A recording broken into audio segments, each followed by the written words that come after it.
Il était une fois un petit village en haut d'une montagne.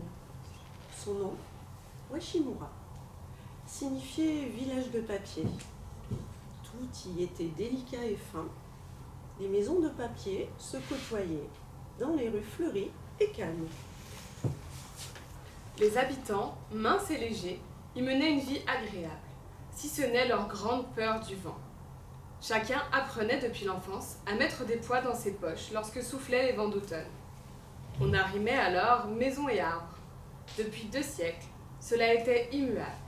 C'étaient les vents d'automne et cela durait 5 jours et demi.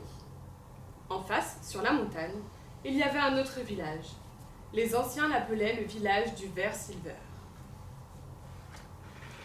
Mais un jour, bien après la période de grand vent, un étrange événement se produisit. Anna, une fillette, frêle et silencieuse, sortait ce jour-là, comme tous les matins, de sa maison pour se rendre à l'école. Soudain, une bourrasque inattendue la renversa, projetant autour d'elle tout son matériel. Étrange, se dit-elle en ramassant ses affaires. Beaucoup d'habitants connurent pareille mésaventure les jours suivants. Certains s'envolèrent même un peu. Que se passait-il? Ce n'était pas du tout l'automne. Tout semblait déréglé.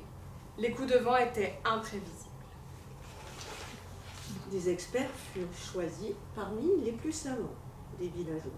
Au bout d'un mois, ils réunirent les habitants pour faire part de leurs observations. Le vent venait de la montagne d'en face. Grâce à leurs jumelles, ils avaient aperçu d'imposants moulins à vent sur la colline d'en face. Et si les ailes de ces moulins tournaient si vite, c'était qu'un souffle puissant les actionnait. Les gens de Ver Silver se doutaient-ils de ces effets à Washimura? Comment se rendre de l'autre côté pour les prévenir?